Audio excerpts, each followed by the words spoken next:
Video शुरू करने से पहले ही बता देता हूँ कि आज का जो वीडियो है ये इंटायरली तो नहीं बट बहुत ज़्यादा मेरे फ़ोन से शूट हो रहा है। सो आई डोंट नो कि क्वालिटी कैसी आती है कैसी नहीं। अगर ख़राब हो तब भी एडजस्ट कर लेना, बट आई होप सो कि अच्छी ही होगी भाई। ठीक है, welcome back to another YouTube video. और आज भाई बाइक मॉडिफिकेशन को लेके वीडियो नहीं है बिकॉज आज मैं जम्मू नहीं गया। आज होली है भाई, तो सभी को मेरी तरफ से happy Holi. So this is a little bit of update video और मैंने सोचा क्यों ना घर पे बैठे हैं तो क्यों ना व्लॉग ही कर लिया जाए। I am not a big fan of festivals में, ज़्यादा होली वगैरह सेलिब्रेट नहीं करता हूँ, बट स्टिल खुशी तो है भाई कि आज होली है, तो इसी बात पे हमने ले लिया छुट्टी। सो आज मेरे पास आपको दिखाने के लिए कुछ बहुत ही अमेजिंग सी चीज़ है। Let me show it to you. तो भैया अभी कल परसों ही हमारे पास ये टेंट आ चुका है और ये मैंने मंगाया था डीकैथलॉन से, अराउंड 3500 रुपये का मिला है। ये हमने इसलिए लिया है ताकि अब हम कैंपिंग वगैरह में जा सके। तो जेरी और करण ये सब ने मेरा दिमाग खा रखा था कि भैया चलो किसी ना किसी कैंपिंग लोकेशन पे चलते हैं अच्छे से। कल परसों से परेशान कर रही है बहुत ज़्यादा, बट कोई बात नहीं भाई, इनका भी संसार है तो ये भी टी करते ही रहते हैं 24 घंटे। अभी मैं जाने वाला हूँ बाहर क्योंकि अभी मेरे को रिसेंटली कॉल आया था पोस्ट ऑफिस से कि भाई हमारी जो बेंड पाइप है R15M की वो पहुँच चुकी है हमारे अखनूर में, तो उसको लेके आना है एंड देन आपको अपना एग्जॉस्ट भी दिखाता हूँ। तो देखो भाई आज तुम्हें एकदम नई साइड दिखने वाली है। तो ये पूरा यार मेरा गांव है, ठीक है। और ये गांव मतलब यहाँ के जो रोड्स हैं ये बहुत ज़्यादा बिजी नहीं होते, मतलब बहुत कम गाड़ियाँ आती हैं। मुझे आज भी याद है जब मैं बचपन में स्कूल वगैरह जाता था तो मेटाडोर नहीं मिलती थी। मेटाडोर मतलब मिनी बस, वो यहाँ तक नहीं पहुँचाती थी भाई, तो बहुत बुरे हाल होते थे। एंड स्टिल अभी भी ये रोड उतना ही वीराना है। तो कोई बात नहीं गाइस, फिलहाल मैं जा रहा हूँ पोस्ट ऑफिस में। पोस्ट ऑफिस मतलब हमारे यहाँ एक छोटा सा पोस्ट ऑफिस है जहाँ पर मेन जो अखनूर सिटी है वहाँ से सारे पार्सल्स उठ के आते हैं। तो मेरी बैंड पाइप भी यार वहीं पर पड़ी हुई है, तो फ़िलहाल मैं उसी को लेने जा रहा हूँ। एंड एक और तुम्हें चीज़ बता देता हूँ कि आज सुबह ही मुझे फ़ोन आया था और वो फ़ोन आया था भैया रंजीत भैया की तरफ से। यार ये स्पीड ब्रेकर देख के ना तब से डर ही लग रहा है जब से मेरी अंडरबेली फूटी है। अभी आपको दिखाता हूँ, वो भी गजब का स्यापा हो रखा है, अंडरबेली पूरा बीच से टूट गई है। आपको बता रहा था कि रंजीत भैया का मुझे कॉल आया था और वो बता रहे थे कि हमारी जो बाइक है उसका ऑलमोस्ट सारा का सारा काम हो चुका है। रिगार्डिंग पेंट वाला पूरा काम हो गया। अब उसके जो अलॉयज़ हैं वो भी उन्होंने निकाल लिए हैं और कल में भी जब हम जाएंगे तो तब तक पेंट वगैरह भी वो हो जाएंगे। तो पेंट वगैरह होने के बाद यार जो बाइक है ना उसे 4 चांद लगने वाले हैं। अब हाँ, नाडो ग्रे कलर तुम लोग भी कुछ लिख रहे थे कि थोड़ा सा ज़्यादा लाइट है, बट ओवरऑल लुक तो लगाने के बाद ही पसंद आएगी। अभी यार कुछ दिनों से ना एक पंगा चल रहा है मेरी सभी बाइक्स में, लाइक R15 V4 में भी था और इसमें भी मुझे देखने को मिल रहा है कि जो हमारा फ्यूल है ना, जो पेट्रोल हमें यहाँ पर मिल रहा है जम्मू में, वो यार बिल्कुल प्योर नहीं है। मतलब पता नहीं कुछ इम्प्योरिटीज़ वगैरह आ रही हैं जिसकी वजह से बाइक मिसिंग करना चाह रही है बहुत ज़्यादा। क्योंकि मैं कभी कभार क्या होता है कि जम्मू से पेट्रोल डलवाता हूँ, अच्छा वाला पेट्रोल, वो पेट्रोल पंप काफ़ी रिप्यूटेड है, और जब मैं वहाँ से पेट्रोल डलाता हूँ तो यार कुत्तों ने ना डरा दिया भाई। एक बार के लिए डर गया था नीरज में। तो भाई कभी कभार ऐसा होता है कि जब मैं अच्छे पेट्रोल पंप से डलाता हूँ तब तो गाड़ी ठीक ठाक चलती है, बट यहाँ पर पता नहीं क्यों ऐसा पंगा आ रहा है। मुझे भी लग रहा है कि एक ना एक हमें इलेक्ट्रॉनिक व्हीकल लेना चाहिए। और इलेक्ट्रॉनिक व्हीकल से मुझे याद है कि अभी रिसेंटली 15 मार्च को ही ओबेन कंपनी है, उन्होंने लॉन्च किया अपना रिसेंट बाइक। और मेरे ख्याल से ये दूसरी या तीसरी कंपनी है जो बाइक लॉन्च कर रही है इंडिया में, वो भी इलेक्ट्रॉनिक। और उसकी सबसे खास बात मुझे ये लगी यार कि वो 200 किलोमीटर्स की एक सिंगल चार्ज में लेंथ कवर कर लेती है, तो दैट इज़ ह्यूज। तो गाइज ओबेन ने पर्टिकुलरली इस बाइक का नाम रखा है रोर, जो कि काफ़ी ज़्यादा एग्रेसिव साउंड करता है। और इसकी खास बात गाइज ये है कि ये तकरीबन 3 सेकंड के अंदर 0 से 40 की स्पीड पकड़ लेती है। और इसकी जो टॉप स्पीड है गाइज वो निकल के आ रही है 100 किलोमीटर पर आवर, जो कि एक इलेक्ट्रिक बाइक के लिए बहुत अच्छी बात है। इसके साथ साथ जो गाइज इसकी मोटर है वो आपको मिलती है 10 किलोवाट की, और जो इसकी बैटरी है गाइज वो 4.4 किलोवाट्स की बैटरी है, जो कि बहुत ज़्यादा लॉन्ग लास्टिंग है गाइज। और गाइज ओबेन ने इसमें मैक्सिमम हीट एक्सचेंजिंग यानी कि MHX टेक्नोलॉजी का यूज़ किया है, जिससे कि बाइक आपकी बिल्कुल भी हीट अप नहीं होगी, जो कि बहुत अच्छी बात है। इसके अलावा आपको इसमें combined braking system, drive alert system, high ground clearance और 230 mm की हाईएस्ट वाटर वेडिंग कैपेसिटी भी मिल जाती है। प्री बुकिंग के लिए आपको सिंपली 999 रुपीज़ देने होंगे, जो कि फुल्ली रिफंडेबल है। इनकेस अगर बाद में आपको बाइक नहीं लेनी है तब भी आप जो पूरा अमाउंट है वो वापस मिल जाएगा। तो मैं नीचे डिस्क्रिप्शन में लिंक दे दूंगा गाइज, वहाँ पर जाके आप सारी डिटेल्स चेक कर सकते हो। I was talking about my R15M, तो जिसमें अभी हमें एग्जॉस्ट लगाना है। मैं पहले ही तुम्हें एक चीज़ क्लियर कर देता हूँ कि जो एग्जॉस्ट है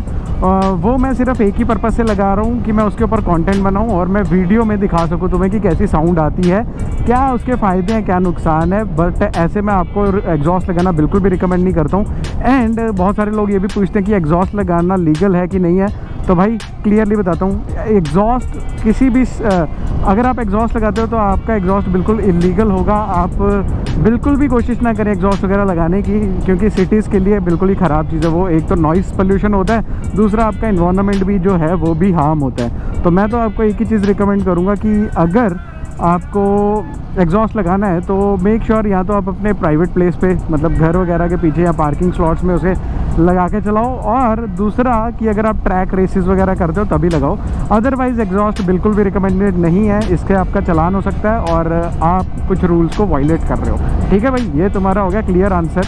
अब दूसरी भी चीज़ की बात कर लेते हैं। बाय द वे यार, आर्मी एरिया में व्लॉग कर रहा हूँ, I know this is wrong, तो let me shut my camera for a few minutes. यहाँ पर है हमारा पोस्ट ऑफिस एंड देखो हम कितनी तगड़ी जगह पे आ चुके हैं यार। नीरज, वो है पोस्ट ऑफिस। तुझे डर लगता है अकेले जाने में? तो ये गाइस यहाँ पर हमारा चिनाब है। Let me show it to you. अब आगे जाने की पता नहीं जगह है कि नहीं। यहाँ पर कंस्ट्रक्शन गोइंग ऑन है। जगह है, देन वी शुड गो। नहला था मेरा गए थे ना, एडी हरी होनी, एडी डब्बा होना। हाँ, so guys let me show you a beautiful thing. वो नीचे आपको चिनाब दिख रहा है and this is the outskirt area. सिर्फ आप क्रॉस करोगे ना जैसे ब्रिज, उसके साथ में जो दूसरी लाइन आ रही है, so that is that belt. Just have a look at this, कितना खुला व्यू है। अब यार मैं भी इस एरिया में बहुत कम आता हूँ, लाइक 1 साल पहले आई यूज़ टू कम हेयर, मुझे तब बहुत मज़ा आता था, बट अब यू नो चीज़ें बहुत सारी चेंज हो गई हैं, so I don't come here often. मिला नहीं फोन होने चुके नहीं हल्ले ले गए थे ना, फिर चली गए थे उन्हें कार गए। और बंटी भैया क्या हाल है, फोन नहीं चुकते तुस? अच्छा, सो फाइनली जो हमारी बेंट पाइप है वो भैया हमारे पास आ चुकी है। इस पर एड्रेस होगा यार, ऐसे दिखाता हूँ। सो हमारी बेंट पाइप हमारे पास आ चुकी है। अब फाइनली जो काम बचा है ना भाई, वो यही बचा है कि इसे बाइक में लगाना है और कुछ टेस्ट रन्स करके आपको दिखाने हैं। फिर से बता देता हूँ भाई, रोड पे चल के मत चलाने लग जाना इसको, एग्जॉस्ट वगैरह को। दिस बाइक इज़ ब्यूटीफुल यार, ब्यूटीफुल मशीन।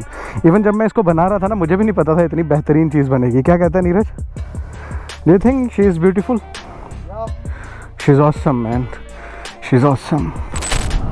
सच बता रहा हूँ, बहुत अच्छा लग रहा है ऐसे इतने दिनों बाद इस एरिया में आके। और अभी देखो मौसम, जब गर्मियों होती है ना, गर्मियों में क्या होता है, इसी मौसम में तुम निकल सकते हो। लाइक ये जो शाम का टाइम होता है, इस time you are good to ride. और अगर टाइम सिटी वगैरह भी जाते हो तो तुम देखोगे कि वहाँ पर भी बहुत ज़्यादा ट्रैफिक वगैरह देखने को मिल जाएगी। बट हमारे यहाँ एकदम मस्त है, सारे सीन्स सेट है यार। ये जब से मैंने गोप्रो अपना रूरॉक वाली हेलमेट के आगे लगाया ना, तब से एक छोटा सा मसला हो गया है। और वो मसला ये हो गया कि मुझे डायरेक्टली स्क्रीन में व्यू नहीं दिखता। कभी कभी मेरा गोप्रो बहुत ज़्यादा नीचे हो जाता है, कभी कभी बहुत ज़्यादा ऊपर हो जाता है। तो ये छोटा सा पंगा है, तो क्या कर सकते हैं भाई। आई एम रियली सॉरी, मैं गलत लेन में घुस गया था। तो कभी कभी ऐसा पंगा हो जाता है, हर बार एंगल बनाना थोड़ा सा मुश्किल हो जाता है, बट कोई बात नहीं। ओ तेरी की, ये खड्डा तो भाई किसी की जान लेगा ऑब्वियसली, बहुत ही बड़ा खड्डा है। और हमारे अखनूर में आते हो ना, तो ऐसी चीज़ों को कंप्लेन ना ही करो तो अच्छा है। ये एरिया जो है ना भाई साहब, यहाँ पर चिनाब की ठंडी ठंडी हवा आती है और एकदम पूरी ठंडक मिल जाती है भाई साहब। यहाँ पर राइड करने का अलग ही मज़ा है। मैंने ना कुछ बहुत ही क्लियर सी चीज़ें नोटिस करी हैं अपनी R15M में और V3 में, जिसकी वजह से मैं V3 को प्रायोरिटी दूंगा rather than R15 V4।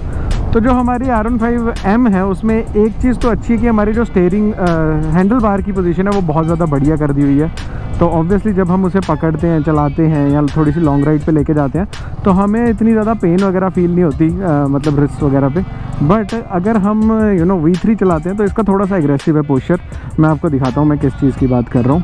So I am talking about this thing. ये देख रहे हो लाल लाल हो रखे हैं हाथ। तो ये जो बर्डन आता है ना आपका, ये सारा हाथ पे आता उसमें भी है, बट उसमें काफ़ी ज़्यादा कम हो जाते हैं। लाइक आपको दर्द तो होगी बट कम होगी, इतना बर्डन नहीं पड़ेगा और आप थोड़ा यूजुअल से लॉन्गर राइड कर पाओगे। जितना V3 राइड करते हो उससे थोड़ा ज़्यादा राइड कर लोगे, ठीक। और बाकी जो चीज़ें हैं ना भाई, वो मुझे सारी की सारी इसमें अच्छी लगी। सबसे पहली चीज़ है ट्रैक्शन कंट्रोल। अब ट्रैक्शन कंट्रोल उसमें दिया हुआ है, आपको याद होगा मैंने एक बार ऑफ रोड किया था तरुण भाई के साथ, स्मॉल टाउन राइडर के साथ, और तब मुझे एक चीज़ पता चली कि ट्रैक्शन कंट्रोल तब अच्छा है जब आप मड वगैरह में जाते हो या पानी वगैरह में जाते हो। बट अगर आप मान लो आपके ऑफ रोड होती है थोड़ी सी और नीचे पत्थर होते हैं बड़े बड़े, तो आपकी बाइक जो है ना वो ज़ोर नहीं लगा पाएगी, वो प्रॉपर अपना 100% यूटिलाइज़ नहीं कर पाएगी उस पत्थर से निकलने के लिए। मान रहे हो, पावर कट ऑफ होगी।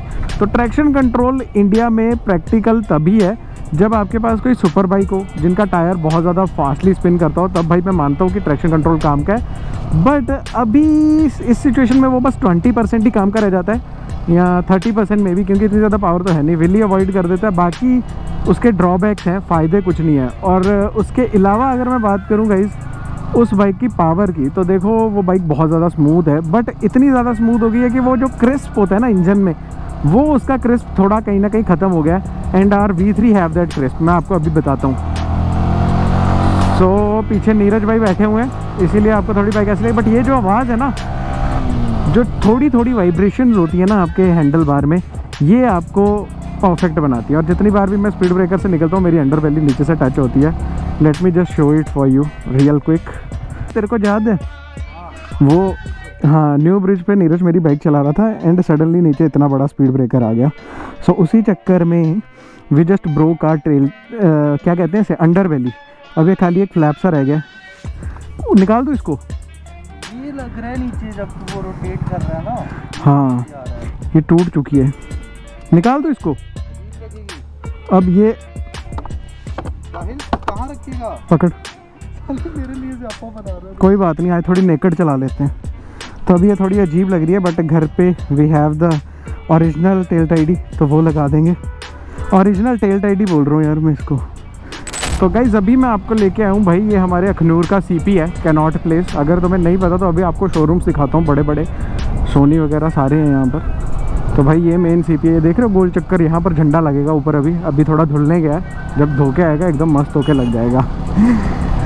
ओ भाई ये जो ट्रैफिक वाली लेन है ना, ये आपको जान से मारती है भाई। ये कभी भी रोड आपको क्लियर नहीं मिलेगा।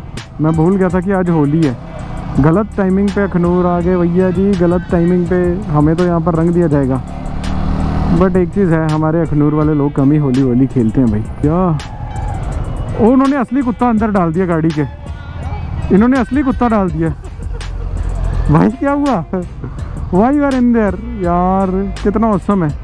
उस बेचारे को पता नहीं है उसे एज अ टेडी यूज़ किया जा रहा है। क्या हो गया, ओ भाई अपनी मर्जी से बैठा, ज़बरदस्ती किडनैप करके लेके जा रहे हैं बच्चा तेरे को। नीरज अगर इसे सूसू या पॉटी आ जाए ये क्या करेगा? जो फिर स्पीकर्स में से अलग ही बेस निकलेगा भाई साहब। Do not try this at home. Actually यहाँ पर यार पपी वगैरह मत रखो, कभी ऐसा होता है स्पीड ब्रेकर वगैरह आ रहा है, जंप आ रहा है, उनको लग सकती है। सो बी कॉशियस अबाउट इट। अगर कहीं लेके जाना है तो अपने साथ गोद में बिठा लो भाई, कुत्ते बहुत अच्छे होते हैं।